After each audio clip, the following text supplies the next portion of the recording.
Hello everyone, welcome to Sanmarga classes. ದತ್ತಾಂಶಗಳ ನಿರ್ವಹಣೆ ಅಧ್ಯಾಯದ 5ನೇ ಪ್ರಶ್ನೆಯನ್ನ ಗಮನಿಸಿ. ಸಮಾನ ಅಗಲ ಆದರೆ ದತ್ತಾಂಶಗಳಿಗೆ ಅನುಗುಣವಾದ ಎತ್ತರ ಹೊಂದಿರುವ ಕಂಬಗಳ ಮೂಲಕ ಮಾಹಿತಿ ಚಿತ್ರಣ ನೀಡುವ ನಕ್ಷೆಯು.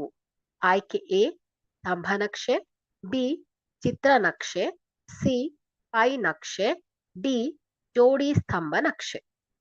ಸೊ ಇಲ್ಲಿ ದತ್ತಾಂಶಗಳನ್ನ ಚಿತ್ರವನ್ನ ಗಮನಿಸಿ. ದತ್ತಾಂಶವನ್ನ ಸುಲಭವಾಗಿ ಅರ್ಥ ಮಾಡ್ಕೊಳ್ಳಿಕ್ಕೆ ವಿವಿಧ ನಕ್ಷೆಗಳನ್ನ ಬಳಸ್ತೇವೆ ಅಲ್ವಾ. ಸೊ ಇಲ್ಲಿ ಸಮಾನ ಅಗಲ ಅಂದ್ರೆ ಪ್ರತಿಯೊಂದು ಕಂಬದ ಅಗಲವು ಒಂದೇ ಆಗಿರುತ್ತೆ. ಅಗಲ ಏನಾಗಿರುತ್ತೆ, ಒಂದೇ ರೀತಿಯಾಗಿರುತ್ತೆ, ಸಮಾನ ಅಗಲ ಅಂತ ಹೇಳಿದ್ದಾರೆ. ಸೊ ವಿವಿಧ ಎತ್ತರ ಅಂದ್ರೆ ದತ್ತಾಂಶಗಳಿಗೆ ಅನುಗುಣವಾದ ಎತ್ತರ ಹೊಂದಿರುವಂತಹ ಕಂಬಗಳು ಅಲ್ವಾ. ಸೊ ಕಂಬದ ಎತ್ತರ ಅಂದ್ರೆ ಏನ್ ಹೇಳಿ, ಅದ್ ಏನನ್ನ ಪ್ರತಿನಿಧಿಸತ್ತೆ, ಸಂಖ್ಯೆ ಅಥವಾ ಮೌಲ್ಯದ ಮೇಲೆ ಆಧಾರವಾಗಿರುತ್ತೆ. ಓಕೆ, ಸೊ ಈ ಲಕ್ಷಣವನ್ನ ಅಂದ್ರೆ ಸ್ತಂಭ ಲೇಖದ ಮೂಲ ಲಕ್ಷಣ ಆಗಿದೆ ಇದು.